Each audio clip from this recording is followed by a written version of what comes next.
BBAలో university second rank, third rank సాధించడం Sun International విద్యార్థులకే సాధ్యం. నమస్తే, తెలుగు న్యూస్ కి స్వాగతం. నేను రూపానాథెళ్ళ. ఈ రోజు మనతో పాటు స్టూడియోలో TDP spokesperson doctor AS Rao గారు ఉన్నారు. వారితో మాట్లాడదాం. సార్ నమస్కారం. నమస్తే రూపా.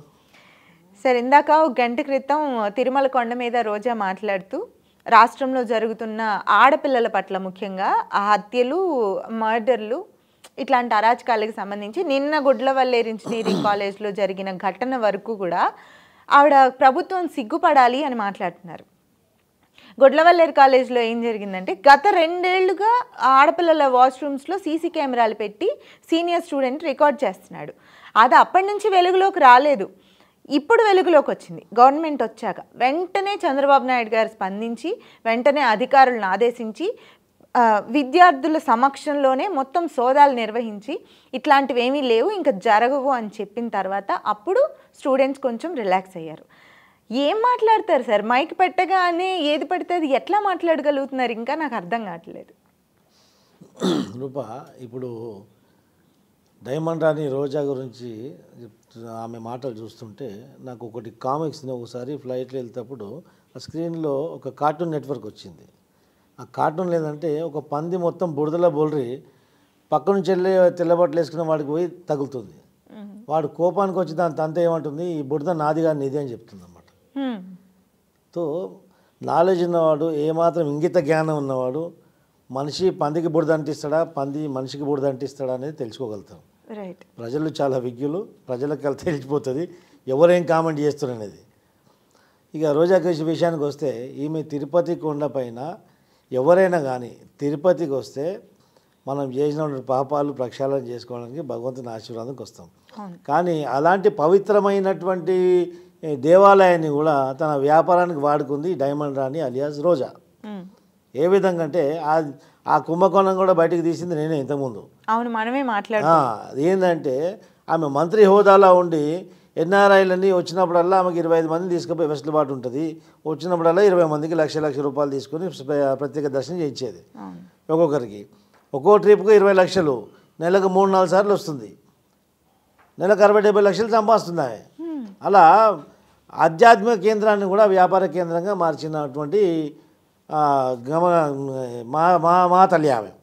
కింద కామెంట్స్ దయ్యాలు వేదాలు వల్లిస్తున్నాయి అలాంటి. ఇప్పుడు దయ్యాల, ఇప్పుడు ఇందాక నేను చెప్పిన కదా పంది సామెత, సేమ్ ఆమెకే వర్తిస్తుంది అది. ఇంకొకటి వస్తే, ఇప్పుడు గుడ్లవల్లేరు ఇంజనీరింగ్ కాలేజ్లో అశ్లీల దృశ్యాలను తీసుకెళ్ళి బయటికి అమ్ముతుంటే గత 2 సంవత్సరాల నుంచి ఈ కథనం అంతా జరుగుతూ వస్తుంది. ఇప్పుడు మేము దాంట్లో ప్రభుత్వం జోక్యం చేసుకొని అవన్నీ నిర్మూలించి అక్కడ ఉన్నటువంటి విద్యార్థులకు మేము భరోసా హామీని ఇవ్వడం జరిగింది. ఇలాంటివి ఏం జరిగే ఆస్కారం భవిష్యత్తులో ఉండదని చెప్పేసి హామీని ఇచ్చాం. వాళ్ళందరినీ కూడా మేము సాటిస్ఫై చేసాం. దానికి ఈమెకు వచ్చిన బాధ ఏంది అంటే, గతంలో అక్కడ నుంచి అశ్లీల చిత్రాలు బయటకు విక్రయిస్తుంటే ఆ విక్రయితలు ఈమెకేమైనా పార్ట్నర్షిప్ ఉందా లేదో నాకు అనుమానం వస్తుంది. మరి ఈమె ఏదైనా అమ్మడానికి ఏదైనా చేయడానికి సమర్థురాలు.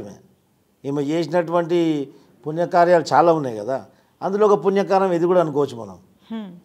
ఇది పుణ్యాత్కారం. 2 ఏళ్లుగా ఇది జరుగుతుందంటే సార్ మీరు అన్నట్లు గత ప్రభుత్వం సంతోషించాలా. ఇప్పుడు సిగ్గు ఎవరు పడాలని చెప్పి మనం చెప్పని అవసరం లేదు. కొడాలి నాని చేతకాంతనమేగా. మరి ఇప్పుడు మనము ప్రభుత్వానికి సిగ్గుండాలని చెప్తుంది కదా, సిగ్గు ఎవరు పడాలని చెప్పేసి గత 2 సంవత్సరాల నుంచి జరుగుతూ వస్తుంటే ఈరోజు అది ఆపిన వాళ్లకు, అది నిర్మూలించిన వాళ్ళకి సిగ్గుండాలా, అది కొనసాగించే వాళ్ళకి సిగ్గుండాలనేది కడుపుకు అన్నం తింటే ఎవరైనా చెప్తారు. అది ఆమె కడుపుకు అన్నం తింటుందా, మరి ఏం తింటుందా ఆమెకు తెలియాలి. మరి ఇంటికి పోయి ఒకసారి పరిశీలించుకుంటే తెలుస్తుంది ఆమె బుద్ధి వికటించిందా. ఎందుకంటే ప్యారిస్లో, లండన్లో ఆమె తిరిగి వచ్చింది కదా, వాళ్ళ ఏ మాంసం తిన్నదో ఏం తాగిందో మరి ఇక్కడ వచ్చి పిచ్చి పిచ్చిగా మాట్లాడుతుంది. ఇప్పుడు దానికి కూడా కట్టు బొట్టు గురించి, సాంప్రదాయాల గురించి అంత చక్కగా మాట్లాడిన ఆవిడ ఫొటోస్ బయటకు వచ్చినప్పుడు గురించి మాట్లాడితే నువ్వు కట్టుకునే అన్నీ ఆడ చూసిరు, మొత్తం ప్రపంచం అంతా చూసిండ్రు. నువ్వు కట్టు బొట్టు గురించి నువ్వు మాట్లాడాల్సిన అవసరం లేదు. ఇక దేశంలో ఉన్నటువంటి మహిళలందరూ కూడా నిన్ను చూసి సిగ్గుపడాలి. ఇక ఆ పరిస్థితి వస్తుంది. ఇక కాకి మాట్లాడతావు కదా, నల్లగున్నా కదా నైపోతావు నాకేమైతే అన్నట్టు అట్లుంది కథ. నువ్వు చేసింది కరెక్టు, అయినా కరెక్ట్, నువ్వు జబర్దస్త్ కదా, ఏది చేసినా జబర్దస్తే. నీ కామెంట్ జబర్దస్తే, నీ డ్రెస్ జబర్దస్తే, నువ్వు జబర్దస్తే. Right sir. Thank you.